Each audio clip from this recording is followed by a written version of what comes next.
40 days long, and the entire world will be drastically flooded. গোটা বিশ্বের এমন কোনো জায়গা থাকবে না, আনাচে কানাচে গোটা বিশ্বটা এই মহাপ্লাবনের আওতায় এসে পৃথিবীর সব প্রাণীগুলো মারা যাবে। সো তুমি কি করে বুঝবে যে আমি কখন এই মহাপ্লাবন পৃথিবীতে দিচ্ছি? সেটার একটা সাইন হচ্ছে, তুমি যখন চুলার ভেতর থেকে ফুরফুর করে কলকল করে পানি বেরোতে দেখবে, তখনই বুঝবে যে সে টাইমটা চলে এসেছে। তখন তুমি হাত্তা ইদা জা আমরুনা বা ফারাত তান্নুর, চুলা যখন চুলার ভেতর থেকে আগুনের পরবর্তীতে আগুনের বিপরীতে পানি ছুটতে আরম্ভ করবে, তখনই বুঝবে যে সে সময়টা চলে এসেছে, মহাপ্লাবনের সময়টা একেবারে ঘনিয়ে এসেছে।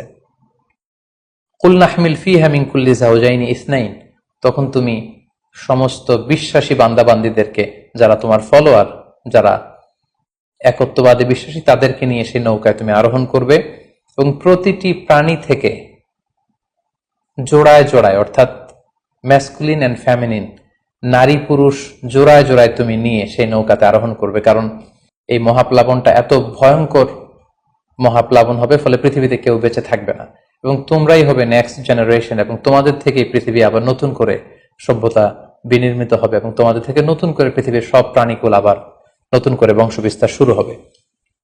আল্লাহ তাআলার এই গাইডেন্স অনুযায়ী নূহ আলাইহিস সালাম অপেক্ষা করতে লাগলেন যে কখন চুলার ভেতর থেকে কলকল করে পানি বেরোয়। হঠাৎ করে তিনি একদিন দেখতে পেলেন যে চুলার ভেতর থেকে পানি বেরোচ্ছে। তিনি সমস্ত বিশ্বাসীদেরকে নিয়ে এবং বিভিন্ন প্রাণীকুল থেকে জোড়ায় জোড়ায় নারী পুরুষ দুই ধরনের জেন্ডারকে একত্রিত করে নিয়ে তিনি আল্লাহ তাআলার নামে সেই নৌকার মধ্যে আরোহণ করলেন এবং আল্লাহ বললেন, ওয়াকাল আরকাবু ফিহা বিসমিল্লাহি মাজরিহা ওয়া মুরসাহা ইন্না রাব্বি লাগফুরুর রহিম। আল্লাহ বললেন, তোমরা যখন আরোহণ করবে তোমরা আল্লাহর নামে আরোহণ করবে, অর্থাৎ বিসমিল্লাহ বলে আরোহণ করবে, কারণ তোমাদের এই নৌকার, এই জাহাজের